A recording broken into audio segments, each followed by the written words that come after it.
The best way to learn a language? Immersion, living where the language is spoken and using it every day. But if that's not in the cards for you this year, you can still learn a language the second best way, and that's with Babbel. Be a better you in 2024 with Babbel, the science-backed language learning app that actually works. Don't pay hundreds of dollars for private tutors or waste hours on apps that don't really help you speak the language. Babbel's quick 10-minute lessons are handcrafted by over 200 language experts to help you start speaking a new language in as little as 3 weeks. Babbel's designed by real people for real conversations.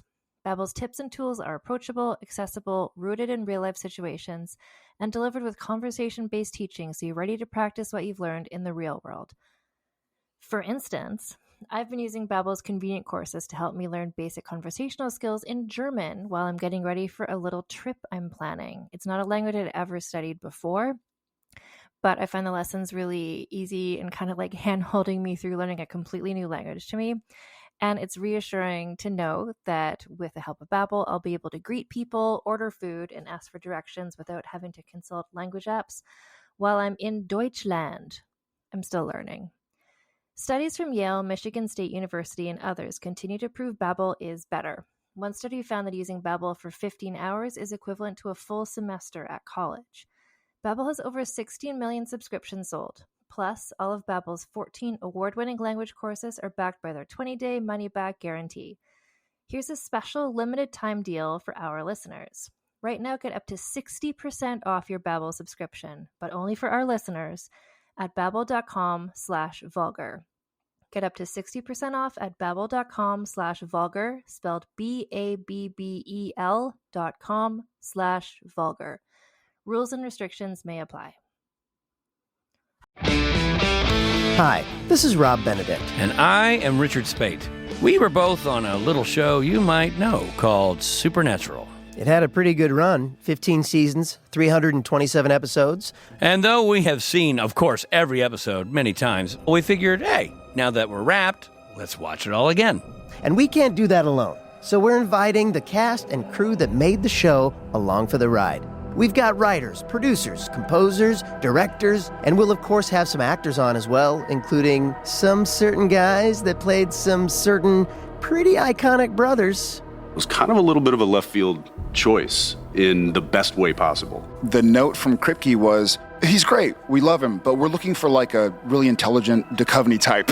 With 15 seasons to explore, it's going to be the road trip of several lifetimes. So please join us and subscribe to Supernatural then and now.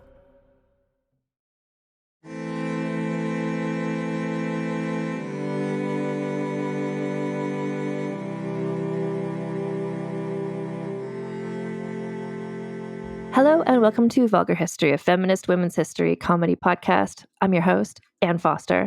And today I'm bringing you an author interview with Avery Cunningham, who's written, 2024 is young, but absolutely one of my favorite books I've read so far this year, The Mayor of Maxwell Street, which it's set, I have a real weakness for the stories of like old-timey gangsters and 1920s Chicago and just that whole vibe. And so when I first heard about this book, I'm like, oh man, this sounds good. And I read it, I'm like, oh man, I need to talk to her.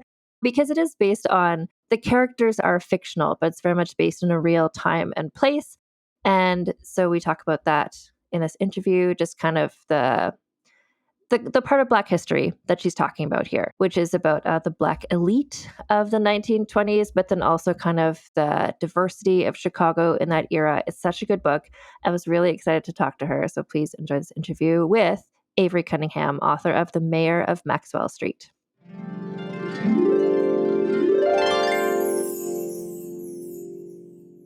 I'm joined by Avery Cunningham, author of The Mayor of Maxwell Street, which is a new historical fiction novel that is set in the 1920s. And it has all the 1920s things that I personally look forward to in books like this. It's got, old-timey gangsters. It's got the slang. It's got one of those clubs where you have to give a password to get into the club. All the things I love. Welcome, Avery, to Vulgar History Podcast. Hi, thank you so much for having me. I'm really thrilled to be here and have this conversation with you. I love this podcast, so this is a real honor. Ah, wonderful. I really loved your book, so it's just like a mutual appreciation society going on right now. Exactly. Yeah, well, I just mentioned, like, I love this time and place. So can you talk about the setting? Not just in Chicago. There's other places are mentioned too. Chicago is really kind of the main location that we spend most of our time in the book, and that's really the driving setting of the book is Chicago in the 1920s. But our opening scene does take place in rural Alabama in about 1915, 1914. And the essence of the setting overall is really around Jim Crow America and the Great Migration. So Jim Crow and its history really goes back all the way into directly after the Civil War, to the Reconstruction era. But when you see it more on a national media stage in terms of how it's being reported, that's starting more in the early 1900s and then, well, of course, into the 1920s and beyond that. Can you talk about, sorry, just for everyone who may not know, Jim Crow? What is that? So Jim Crow is a system of oppression that came out of the South in the aftermath of the Civil War during the Reconstruction in the American South. There was an era where there were a lot of policies and law changes to try to really create a more equitable existence for Black Americans, specifically in the South, as we came out of the cruel aftermath of slavery.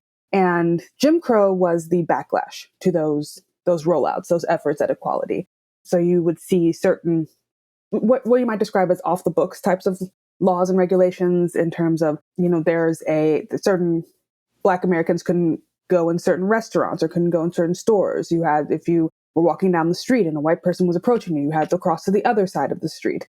You weren't expected to ride on certain trains. You weren't expected to ride certain train cars. You were prevented from voting if you couldn't guess a certain amount of marbles in a jar. So again, off the books types of regulations, but the consequences of not following these very strict laws of the day was violence and sometimes very often really even death. So that is the essence of what Jim Crow is. And even though it's most associated with the South, the essence of Jim Crow really did spread all throughout the country, especially during this era as we go through the 1900s and well into the 30s and 40s. So you're talking about it came out of the Civil War, but it wasn't until the early 1900s that it started being reported on or people knew it was happening. Is that what you said?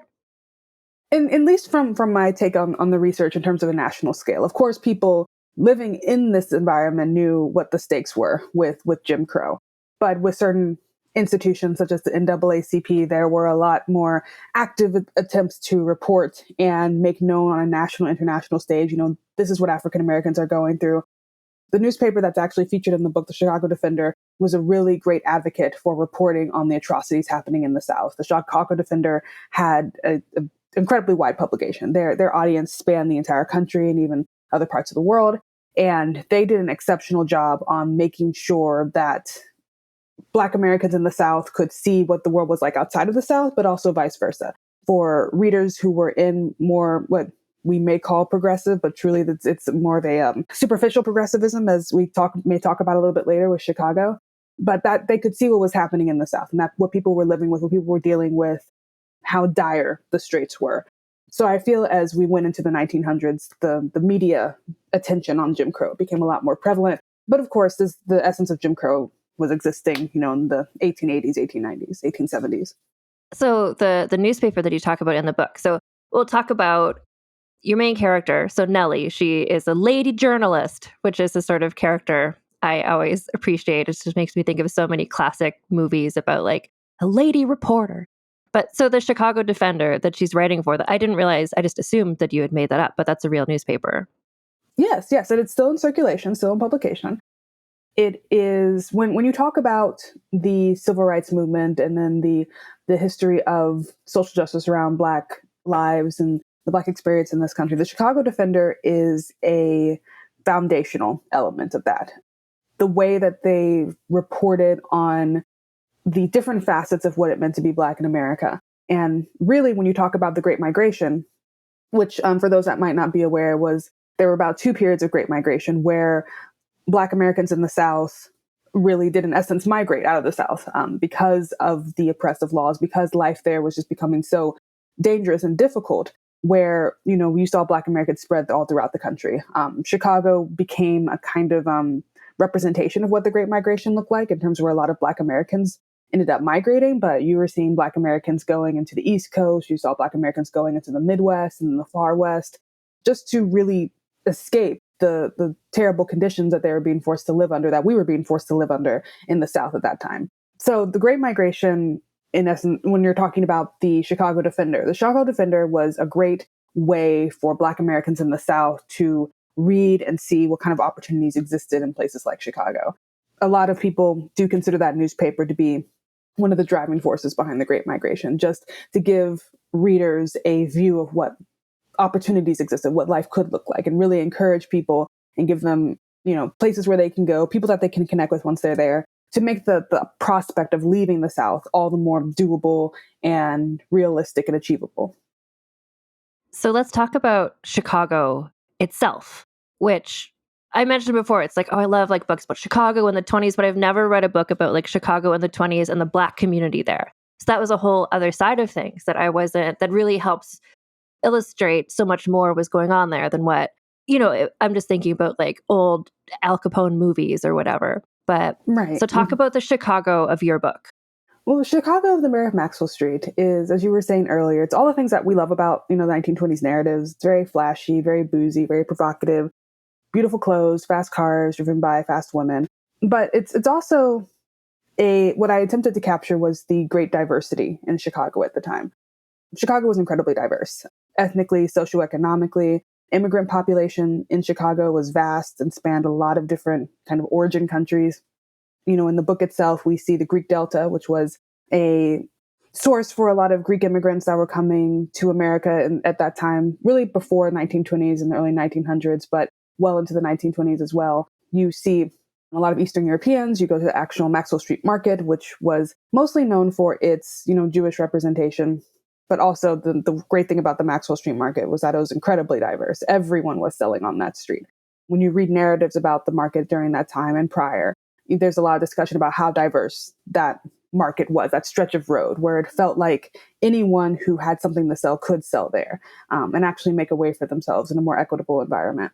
So I really loved exploring the diversity in Chicago at the time and showing how vast this city was and how so many different cultures and mindsets and ethnicities really created the Chicago of the 20s. But also the Chicago of the 20s was deeply corrupt, probably one of the most corrupt cities in America at the time. And that was important to shine a light on. I didn't want to ignore that. It's what some people expect, of course, from 1920s narratives, but it's also very, very true. And the ramifications go beyond, Al Capone and prohibition and booze and guns. That level of corruption had a direct effect on people's lives. More often than not, on the lives of the poor, of the immigrant populations, of the Black and brown populations. And that's important to shine a light on as well, that the corruption wasn't a victimless crime, that people were truly suffering under these types of administrations. Well, and I found that was part of what, again, like I've read the book and I really love the book.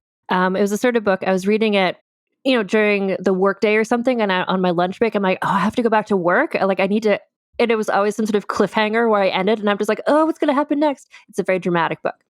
But I think that's what I really got in the book was the sense of just the stakes and how scary it is. Because, when I think about like flappers and prohibition and speakeasies, it's like, yeah, but like it's actually so dangerous. And your book really makes that clear, just how dangerous it is. Can you talk about, so the main character, Nellie, who actually, there's so much I want to talk to you about Nellie. I loved her. She's just like brave to the point of just like recklessness and just like beyond, which is such a fun person to read about. But just talk about her background, because she's from this wealthy family, which also brings a different element of understanding about the Black American experience at this time. Yes, of course. So to give a little bit of a biography of Nellie Sawyer, her parents, and this is a fictional family, this is an entire creation, this is not based on any real individuals from history, but her family became extraordinarily wealthy through the breeding and selling of racehorses in Kentucky. And that does have its roots in history in the sense that Black Americans were a big part of the kind of Kentucky Derby origin story. In essence, a lot of the first jockeys were Black. A lot of the best horse trainers were Black. Until, of course, Jim Crow came about and certain white Americans didn't like seeing Black Americans in these positions where they were more visible, especially when they were winning and gaining accolades. So Jim Crow kind of put a stop to that rise. But what I tried to envision through the Sawyer family was what would happen if Black Americans were truly allowed, especially within the Kentucky horse space, to follow through on their legacy. what would that look like? And in that vision of the Sawyer family, they're an incredibly wealthy family, but they're also new wealth. And within the Black elite community of the time, new wealth was something to not judge, but just a level of suspicion. Because as you learn about the Black elite throughout the country, throughout its history, it's very much an insular community about maintaining the defense against the oppression, against the racist policies, where wealth and prosperity and education and business can be a way to protect yourselves from what so many are exposed to, what the essence of this country is really built on in terms of systemic racism. So when you start inviting new wealth into that picture, for these characters in the Black elite at the time, at least and how I portrayed them, that could be a threat sometimes to the wall that you've built to protect yourself. If you start showing cracks in that wall, that's when you become more vulnerable. That's when the world can maybe take a little bit more advantage of you. So that's a little bit about where Nellie's coming from in terms of her family history. She's lived a very isolated life in this, pretty well protected, isolated environment. She's always had what she's needed. She's always been looked after. And this is also something that I wanted to portray in the book, because you never, or at least rarely, see Black characters, specifically Black female characters, in a position of prosperity. In popular media, Black female characters always seem to be in the midst of the struggle, in the midst of the terror of being alive as a Black woman. And Nellie, of course, has not escaped that. And that's a lesson she has to learn, that, wealth will not save you, prosperity will not save you, that you still exist as a Black woman in this world, no matter, where you come from, no matter who your parents are, no matter what your family does. But I did want to show readers an alternative to what we are conditioned to view as the Black female experience in this country. I wanted a young woman who, was driven around in Rolls Royces, who wore the most expensive designer clothes from Europe, who lived in a house designed by some of the best designers of the day, who went to cotillions and balls and art galleries, because that's just to change the status quo, just to give readers a vision of a Black woman that you might not see often portrayed in media, and to kind of break down some of those stereotypes. And I love that. I love that about the book and her character as well. I think my assumption is based on the way that she was raised, where she didn't want for anything. She had the things she wanted. She's exposed to very beautiful things. I think that's part of, I would imagine, why she became as sort of confident, but also audacious as she is. Like, she knows that she deserves the best. So when she goes into these situations, people are sometimes thrown in this book that she is so self-assured. Right. Which gives a whole other level to the people who she's interacting with, like in the kind of underbelly of Chicago. And now we're just going to take a break for a word from our sponsors. As a podcast network, our first priority has always been audio and the stories we're able to share with you. But at Realm, we also sell some pretty cool merch, and organizing that was made both possible and easy with Shopify. When you think about successful businesses like Aloe or Allbirds or Skims, an often overlooked secret is the business behind the business that makes selling and, for shoppers, buying simple. For millions of businesses, that business is Shopify. That's because nobody does selling better than Shopify. It's the home of the #1 checkout on the planet. And the not-so-secret secret that's definitely worth talking about is that Shop Pay boosts conversions up to 50%. That's more happy customers and way more sales going. If you're hoping to grow your business, your commerce platform better be ready to sell wherever your customers are scrolling or strolling, on the web, in your store, in their feed, and everywhere in between. Businesses that sell more, sell on Shopify. Upgrade your business and get the same checkout we use with Shopify. Sign up for your $1 per month trial period at shopify.com/realm, all lowercase. Go to shopify.com/realm to upgrade your selling today. Shopify.com/realm.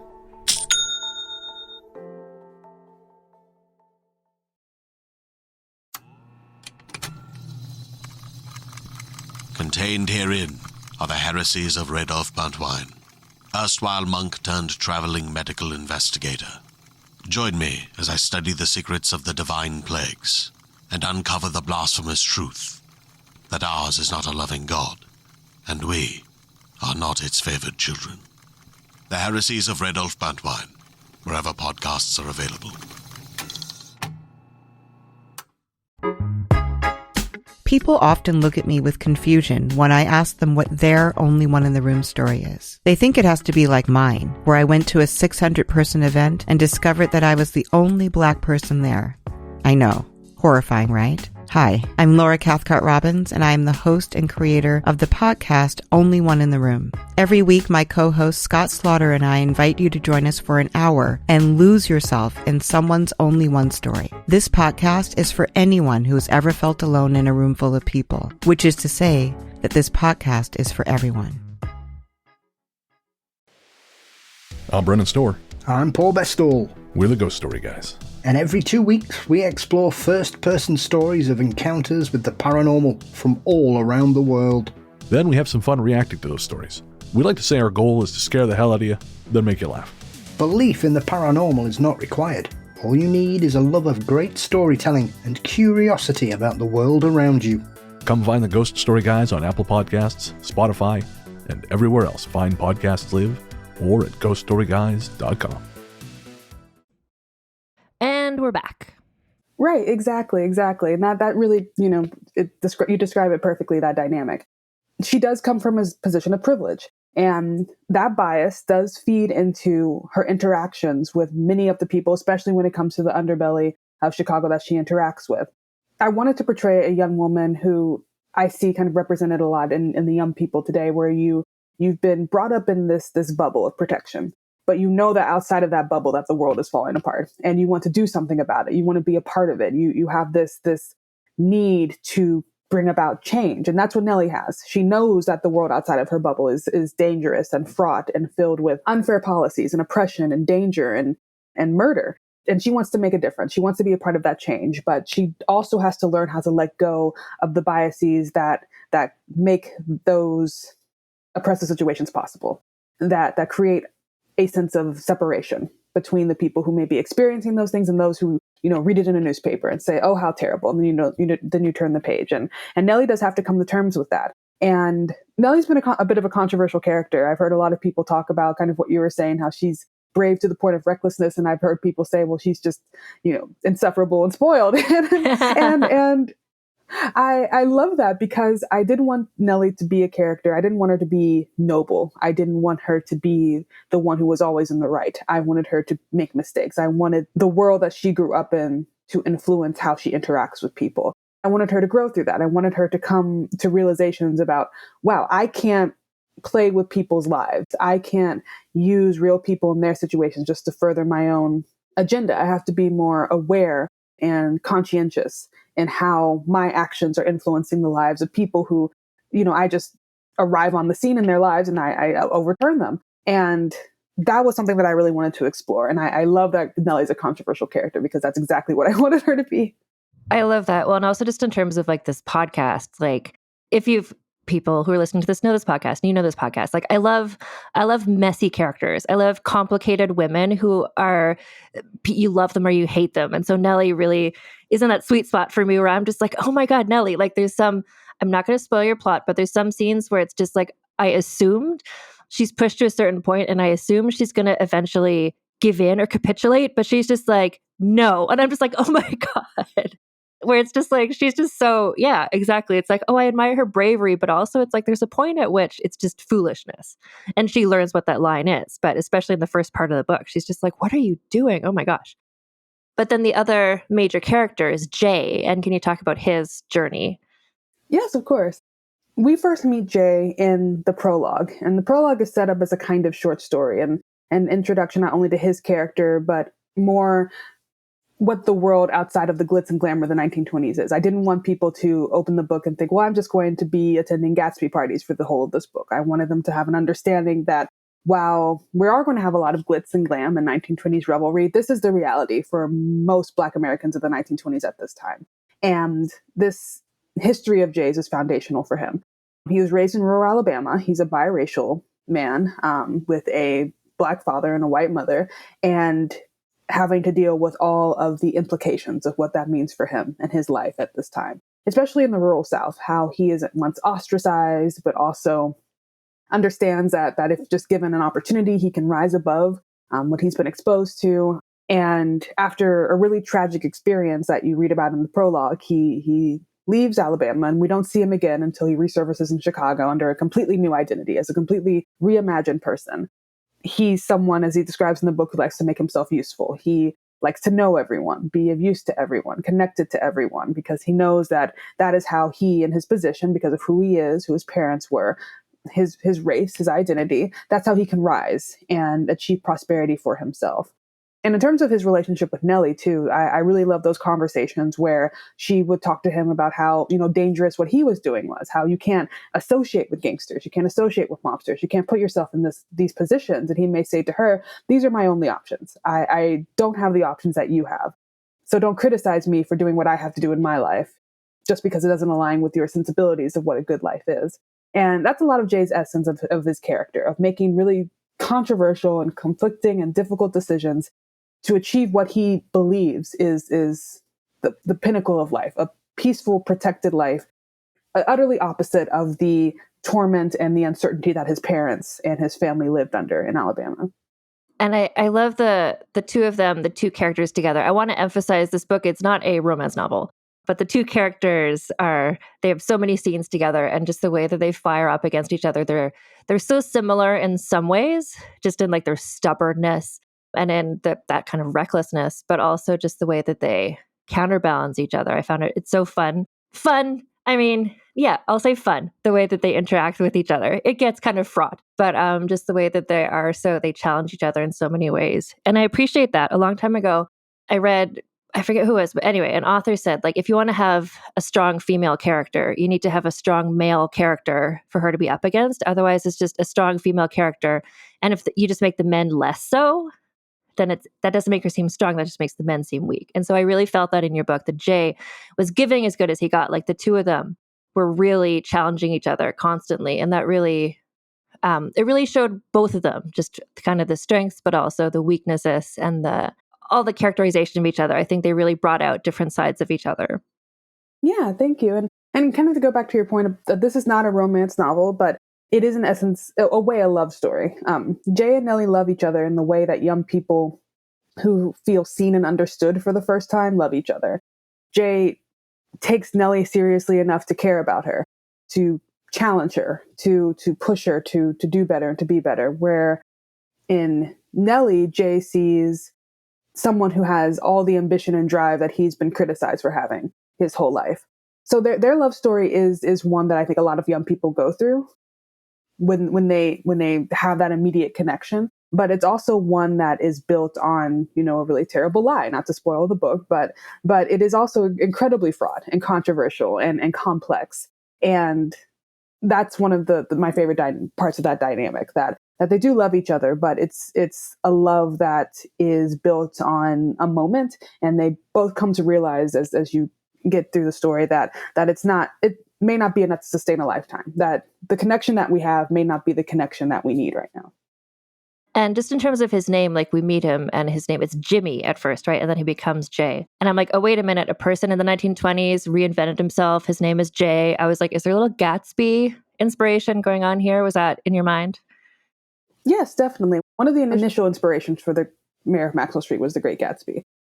I wasn't setting out to do a direct retelling, but there is this wonderful kind of school of thought where especially African-American scholars have presented this theory or this rereading of The Great Gatsby, where you can, in a way, read Jay Gatsby as a non-white man passing for white. And that's a really fascinating reading. And I love that interpretation of him. And it's my preferred interpretation of Jay Gatsby in the entire novel now.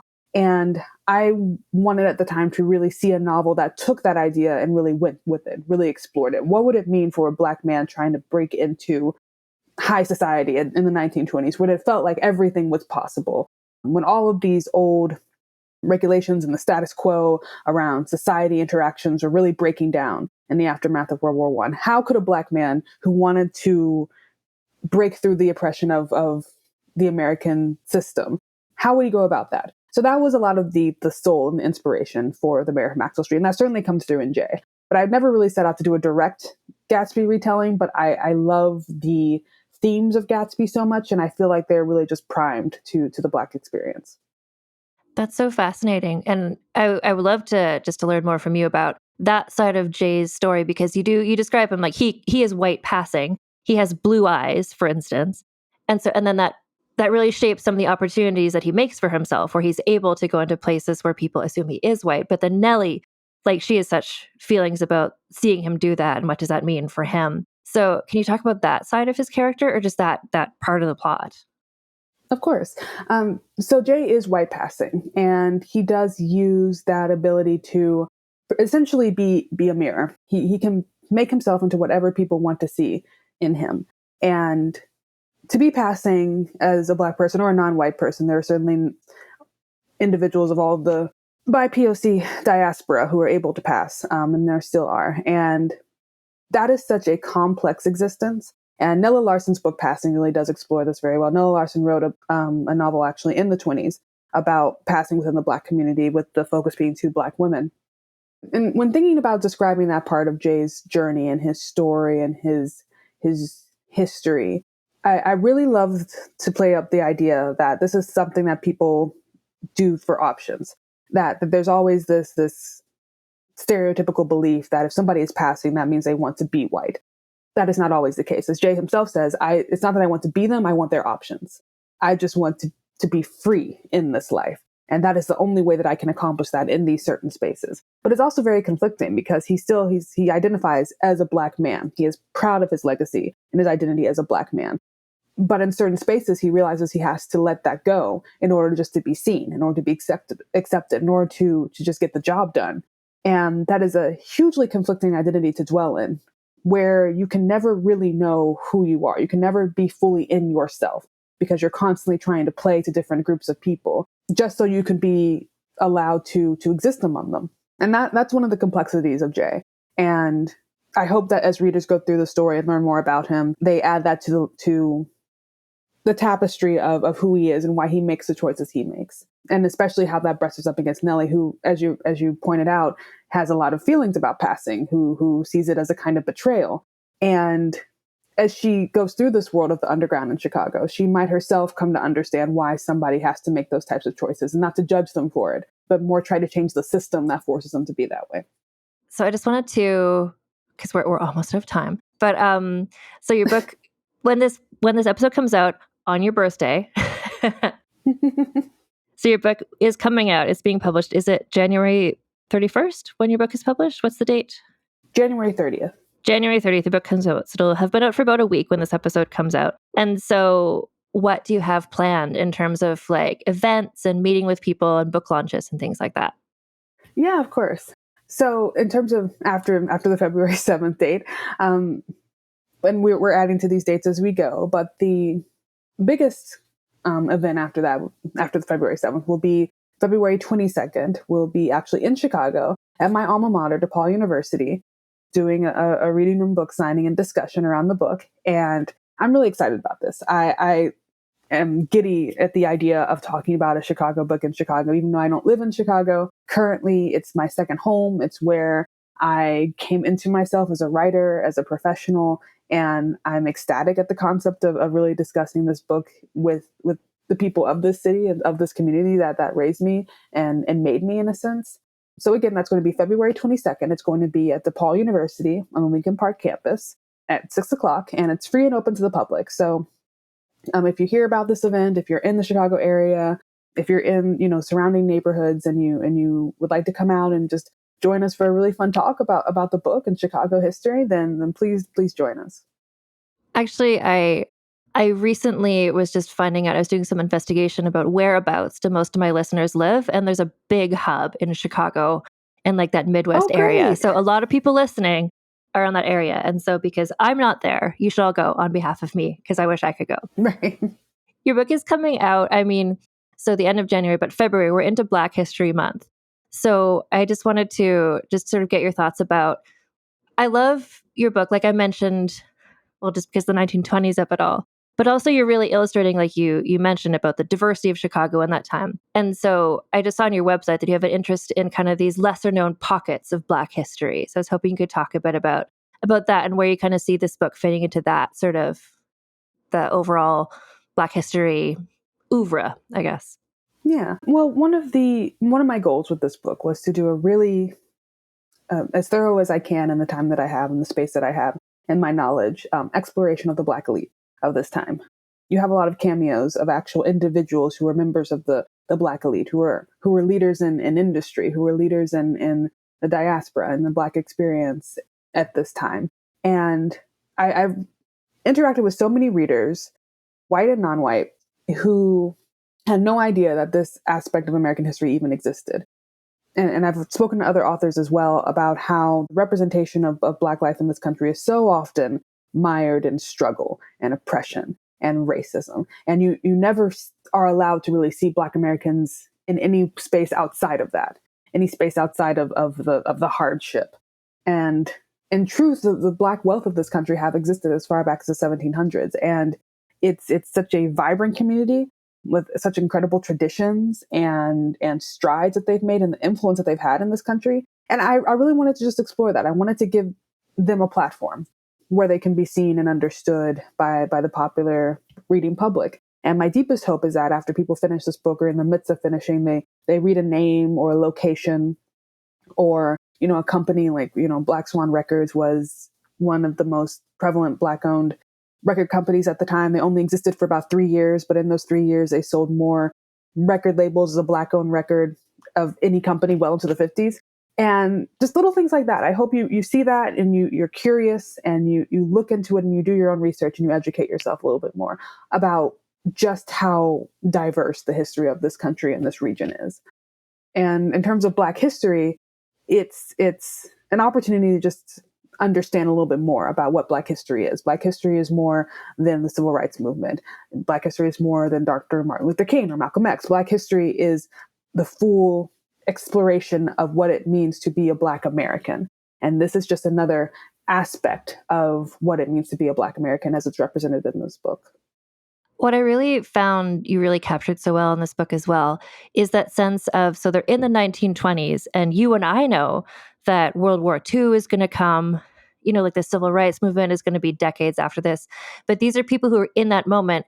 And what I think part of what I really love about the 1920s in general is it's such a time, I think you said this as well, of just kind of the paradigm is changing. Like suddenly there can be new opportunities for people. And it would have felt, and I felt this in your book, like maybe the options are there for people. Like they don't know what the future is going to bring. And I love that your book really sat there. You weren't ever being like, little did they know this is going to happen later. No, like you really let them kind of live there and thrive in the moment. And I thought that you captured that so well. Well, thank you. And that's, as you said, that's one of the great things about the 20s. It was a decade where it did feel like everything was possible. That if you had the will to make something of yourself, if you had the will to leave the caste that you were brought up in, that you could rise above. But it's also, as you were saying, little did they know, it was also an age of blatant revelry. And without the acknowledgement of what happens when all of this falls apart, what happens when all of these incredible strides towards individualism that we've made are faced with, the complete global economic downturn, where all of this gild and gold is just going to fall away. And I did want characters to exist in that time. I did want them to feel hopeful because people in certain communities did feel hope. But of course, that wasn't the way it was for everyone. The Roaring 20s did not roar for all individuals living in that time. And I wanted to explore that as well. That we love the parties, we love the cars, we love the clothes. But the 20s was also an era of unprecedented violence in a lot of areas and unprecedented corruption. And it's important to acknowledge that. And I think in historical fiction, characters should be allowed to exist in the time that they're in. I don't want my characters to be oracles. I don't want them to constantly be weighed down by a dramatic irony of, in a few years, this the entire dynamic's going to change. These are individuals living in a time and a place. And the great thing about historical fiction is that you can really step into the minds of characters in that time and that place and really imagine what they would be feeling in the moment, how the immediacy of this world is reacting on them. And so I'm really glad that came through for you. I really appreciate that. Well, thank you so much for taking the time to talk to me today. Of course. I cannot recommend your book enough to all the listeners. I hope everybody reads it. I think it's everything we just talked about. This is why I was so glad you agreed to come on the podcast, because I just really wanted to learn more about the thought process and everything that went into it and what the real history was. But it's such a page turner. above that. Like there's all this stuff that you're talking about, but the book is just like these characters making these choices, the world. I mentioned I was like, my lunch break ended and I'm just like, how am I supposed to put this book down? Like it's so readable as well. So I hope people appreciate that as well. But yeah, best of luck with the launch. This is your debut book, right? Like your debut novel? It is. Yes. Yeah. So yes. So it's very exciting. Yeah, I hope that you can really enjoy all of the stuff that comes with your first book coming out and connecting with readers and all of that. Yes, thank you. And this is one of my first podcasts, so okay. I hope it went well. I hope I didn't ramble or anything like that. But thank you. This was such a great experience. Rambling is welcome here. It's a very conversational podcast. But yeah, thank you again so much for taking the time to talk to me, and best of luck with your book launch. Of course. Well, thank you so much, and I really appreciate coming on.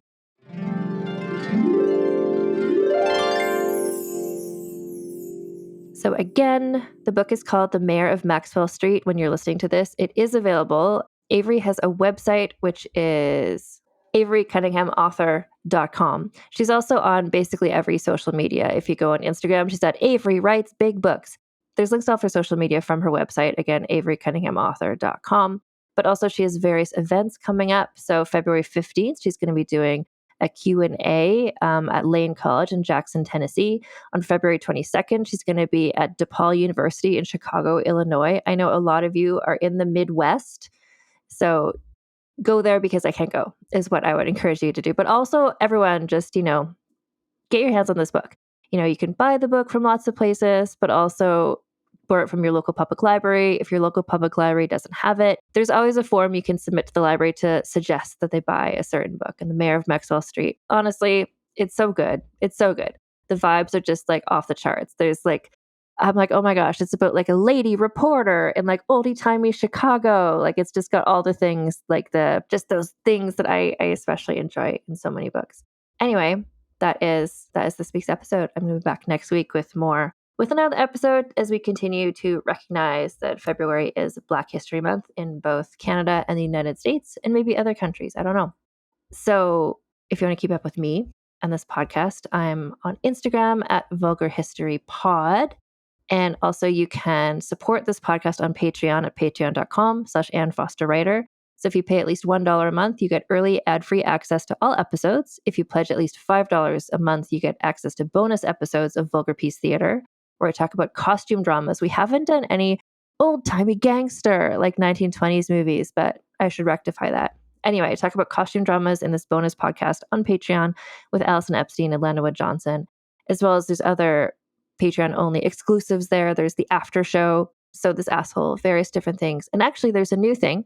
So you can become a monthly member to the Patreon for whatever you want to pay per month, basically. But if you just want to listen to specifically just one of the bonus episodes, it's set up now so that you can just buy to own, I guess, a specific episode of Vulgar Peace Theater for $5 each. And so you can find those to buy, but also you can be a monthly member at patreon.com/AnnFosterWriter.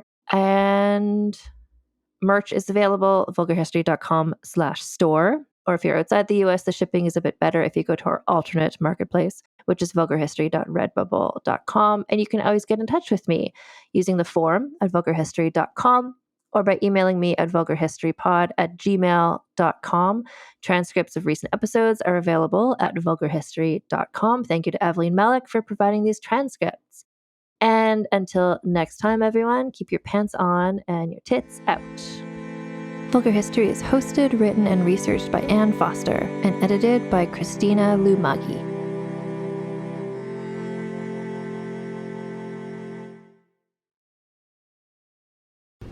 Talmor, Sheshin Morachi. Talmor is my home. My family have worked the land for generations.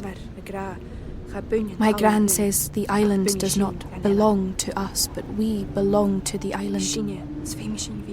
And we must be ready, for a great evil is coming, and death follows with it. Listen and subscribe to the latest season of Undertow, The Harrowing, a Storyglass production presented by Realm, available wherever you get your podcasts. Do you know what lies within nothing? No. Do you know where it ends? Do you want to know? Yes. Counterbalance, a high fantasy audio drama. Season 2, coming 15th of October 2023. Learn more on trilunas.com.